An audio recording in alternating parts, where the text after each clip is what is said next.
하나님의 말씀 갈라디아서 5장 13절 형제들아 너희가 자유를 위하여 부르심을 입었으나 그러나 그 자유를 육체의 기회를 삼지 말고 오직 사랑으로 서로 종노릇하라. 온 율법은 내 이웃 사랑하기를 내 몸같이 하라 하신 한 말씀에 이루었나니 만일 서로 물고 먹으면 피차 멸망할까 조심하라. 설교에는 제목으로 하는 설교가 있고 본문 말씀을 중심으로 해서 하는 설교가 있는데 이 시간에는 본문 말씀을 중심으로 해서 하나님의 말씀을 전거하고자 합니다. 13절에 보면 형제들아 너희가 자유를 위하여 부르심을 입었으나 그러나 그 자유로 육체의 기회로 삼지 말고 오직 사랑으로 서로 종노릇하라고 말씀하셨는데 우리 믿는 성도가 이 자유에 대하여 잘못 깨닫거나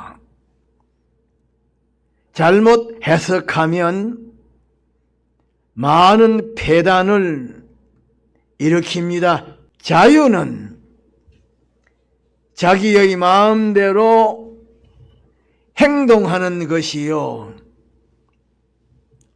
어떤 것에게도 제재를 받지 아니하는 것인데 거기에는 전제 조건이 있습니다. 그런데 사람들은 이 자유에 대하여 원만하게 파악하지 못하고 외부만 알고서 폐단을 일으키고 있는데 자유에 대하여 잘못 알고서 잘못된 자유로 성장하면 바로 잡기가 힘이 듭니다. 잘못된 자유로 성장하면 자기가 왕이라 누구에게도 꺾이지 아니합니다. 그 사람은 아무에게 대해서도 겁을 내지 아니합니다. 경제적인 타격이 온다고 해도 겁을 내지 아니하고 가정이 파괴된다고 해도 겁을 내지 아니하고 자기의 자녀가 어떻게 된다고 해도 겁을 내지 아니합니다. 그것은 큰 폐단인 것입니다. 그런 사람은 바로 잡기가 힘이 들고 어렵습니다. 그러면 사람들이 어떻게 해서 잘못된 자유로 큰 폐단을 일으키고 있는가? 자유는 그 종류가 하나가 아니고 두 가지인데 이 두 가지 자유를 혼합해서 같은 것으로 잘못 알고서 자유하기 때문인 것입니다. 혼합해서 같은 것으로 알고 있는 그 자유로 자유하기 때문인 것입니다. 그런데 13절에 말씀하신 자유는 진리와 성령의 역사로 거듭난 사람의 자유인데, 하나님의 뜻대로 살고 싶고 신앙 양심으로 살고 싶고 성결의 사람으로 살고 싶고 의의 사람으로 살고 싶고 온전한 사람으로 살고 싶은 소원이 있는데, 그 소원대로 행하는 이 자유를 가리켜서 말씀하신 것입니다. 천인만인이 죄악의 길로 가도, 천인만인이 불의를 행하여도 죄악의 길로 가지 아니하고 불의를 행하지 아니하고 의를 행하고 선을 행하고 자기에게 잘못되고 삐뚤어진 습관을 고치고자 하는 소원을 가지고 그 소원대로 실행하는 자유를 말합니다.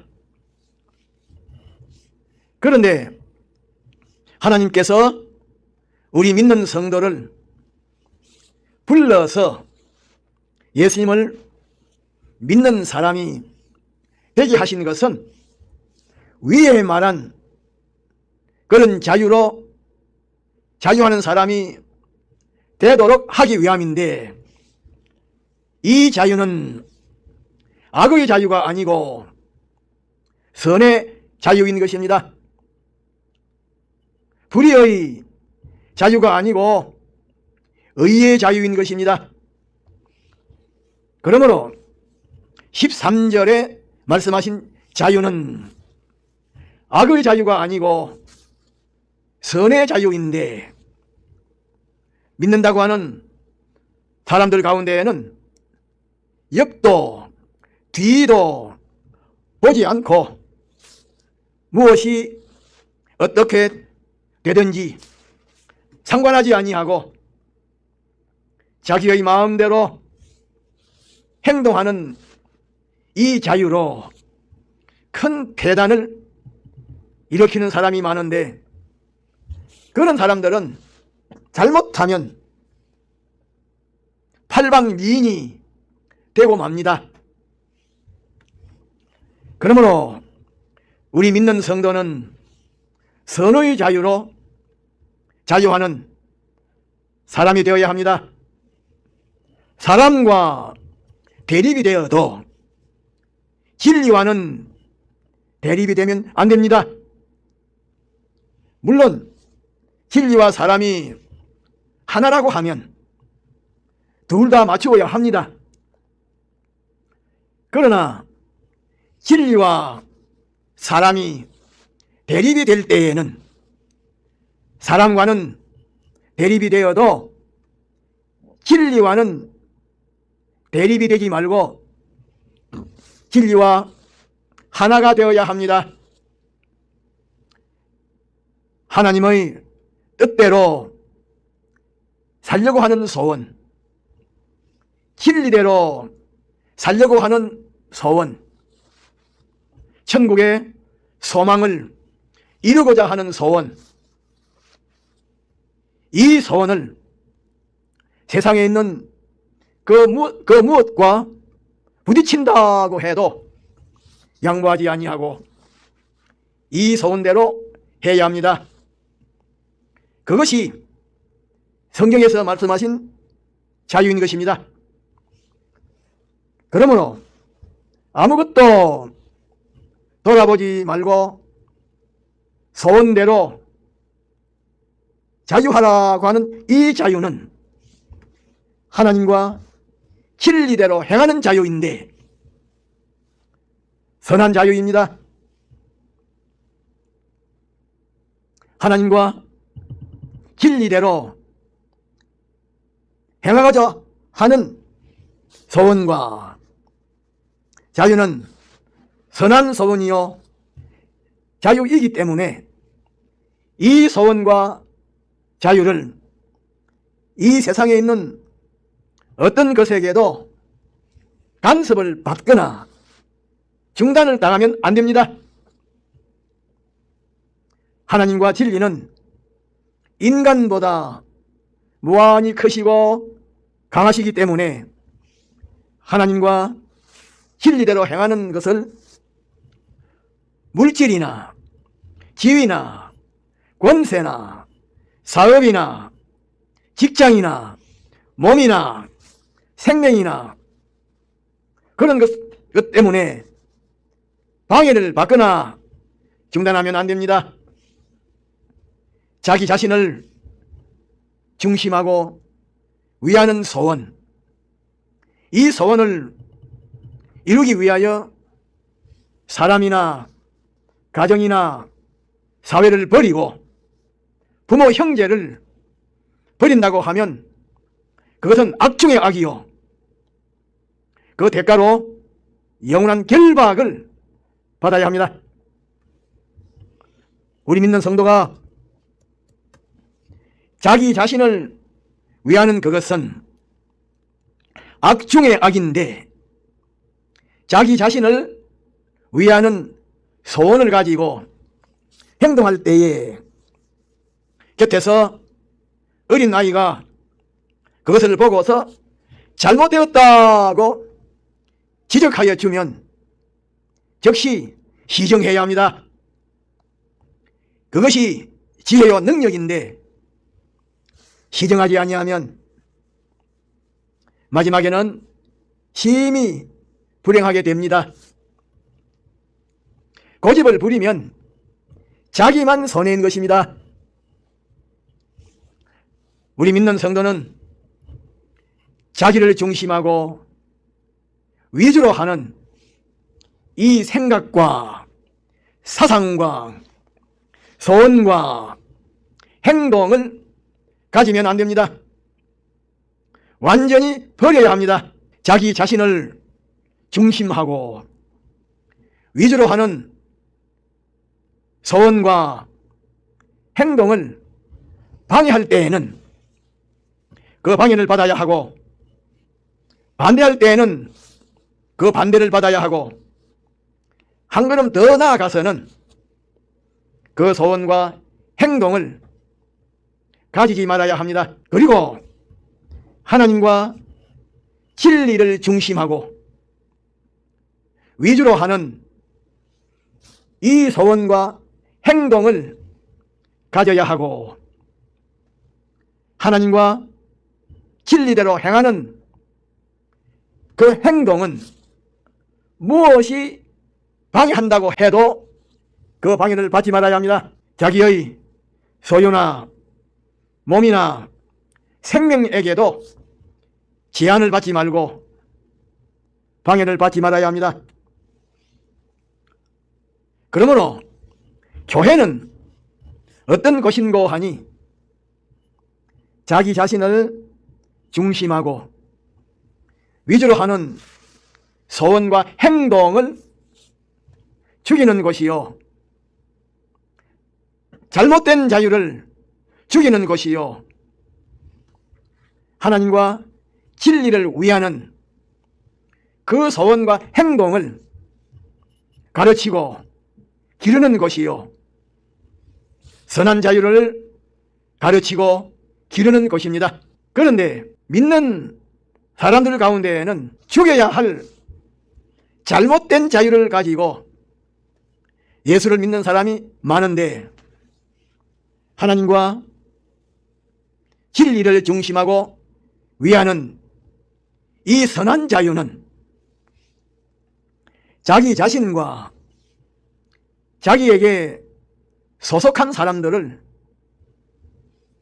유익되게 하는 결과를 맺게 되고 자기 자신을 위하는 악한 자유는 자기와 자기에게 소속한 사람들을 해치는 결과를 맺게 됩니다. 또 22절로 23절에 보면 오직 성령의 열매는 사랑과 희락과 화평과 오래 참음과 자비와 양선과 충성과 온유와 절제니 이 같은 것을 금지할 법이 없다고 말씀하셨는데, 우리 믿는 성도가 직장에서 근무를 해도, 상점에서 물건을 팔아도, 작업장에서 막노동을 해도, 학교에서 공부를 해도, 부엌에서 설거지를 해도, 사업체를 경영해도 성령의 열매를 맺기 위하여 해야 합니다. 그것이 진실한 생활이요 알맹이 생활인 것입니다. 그러나 돈이나 권세나 지위나 향락이나 사업이나 세상 지식이나 직장이나 출세를 위하여 생활한다고 하면 그것은 외식하는 생활이요 껍데기 생활이요 배설물을 가져오는 생활인데, 우리 믿는 성도는 그런 생활을 하면 안 됩니다. 그러므로 성령의 열매를 맺는 그것이 우리 믿는 성도의 생활이요 우리 믿는 성도의 형편과 현실은 성령의 열매를 맺는 형편과 현실인데, 성령의 열매를 맺는다고 하면 우리 믿는 성도가 어떤 형편을 만나도 우리 믿는 성도에게는 평가적으로는 같은 것입니다. 그런데 하나님께서 우리 믿는 성도에게 어떤 형편을 주시되 가장 적절한 형편을 주시는 것입니다. 의를 행한다고 해서 영광스러운 형편을 주시고, 악을 행한다고 해서 천한 형편을 주시는 것이 아닙니다. 우리 믿는 성도에게 적절한 형편을 주십니다.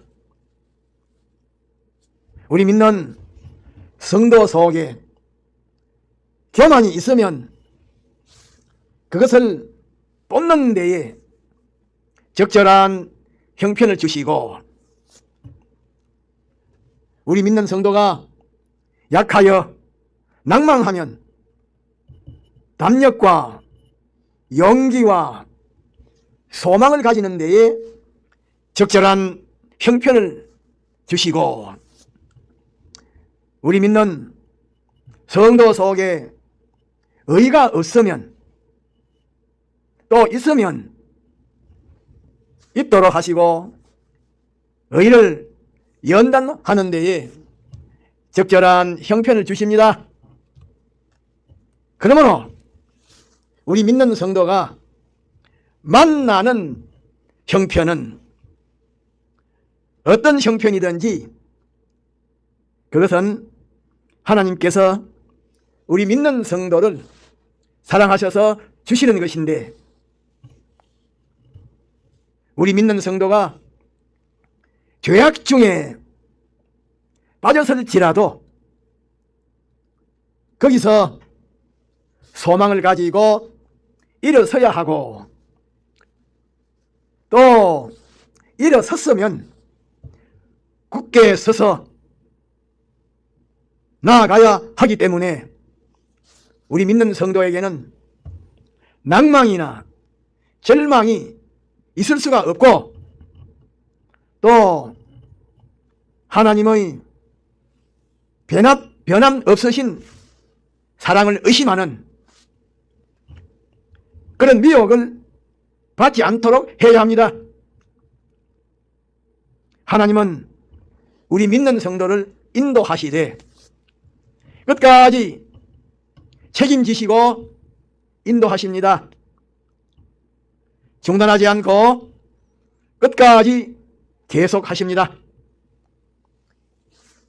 인도하시는 방편이 다른 것뿐이지 한 번 시작하신 인도는 변함이 없습니다. 하나님은 하나님의 어린 양이신 예수님의 피공로로 구속하신 우리 믿는 성도를 온전하게 하기 위하여 끝까지 인도하실 뿐만 아니라 우리 믿는 성도가 온전하게 되는 거기에 가장 적절한 형편을 주시고 가장 적절한 방편을 사용하시기 때문에 우리 믿는 성도의 짧은 지식으로 이것은 좋다, 저것은 나쁘다, 이것은 나에게 합당하다, 저것은 나에게 합당하지 않다고 속단으로 평가하면 안 됩니다. 다시 말하면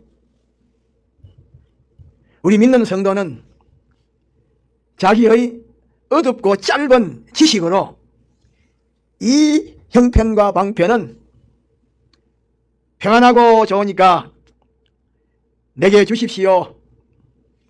저 형편과 방편은 고통스럽고 나쁘니까 내게 주지 마십시오라고 속단으로 단편으로 평가하면 안 됩니다. 그러므로 우리 믿는 성도는 자기에게 당하는 형편에 대하여 하나님께서 가장 적절한 것으로 주신 것임을 확정짓고 요동하지 말아야 하고 또 하나님께서 어떤 형편을 주실지라도 거기서 소망을 굳게 가지고 자기에게 있는 힘을 다하여 성령의 9가지 열매를 충실하게 맺어야 합니다. 하나님은 충성을 원하십니다. 하나님은 가만히 있는 의인보다 옳게 바르게 살아보겠다고 힘쓰는 죄인을 더욱더 기뻐하시고 사랑하시는데 우리 믿는 성도가 이 세상에서 살 때에 목적하는 것은 무엇인고 하니 성령의 9가지 열매를 맺는 것입니다. 다시 말하면 영원한 구원을 이루는 것입니다. 그래서 하나님은 우리 믿는 성도로 하여금 구원을 이루도록 하기 위해서 우리 믿는 성도에게 적절한 형편과 방편을 주시고 그리고 우리 믿는 성도는 이 구원을 이루기 위하여 하나님의 주신 형편에서 또 주신 방편대로 최선을 다해서 노력해야 합니다. 사도 바울도 자기에게 어떤 형편이 오든지 그것을 하나님의 선물임을 알고 있는 힘을 다하여 영원한 구원을 이루려고 노력했는데 하나님은 우리 믿는 성도로 하여금 구원을 잘 이루도록 하기 위하여 적절한 형편을 주시고 그리고 그 형편에 따라서 구원을 이루는 데에 적절한 은혜를 주시기 때문에 우리 믿는 성도가 만나는 형편은 어떤 형편이든지 그것은 우리 믿는 성도의 목적을 이루는 데에는 똑같은 가치와 효력이 있는 것인데, 우리 믿는 성도는 이 사실을 확정짓고 자기의 형편에 제재를 받지 말고 그 형편을 잘 이용해야 합니다. 다 같이 동성으로 기도합시다.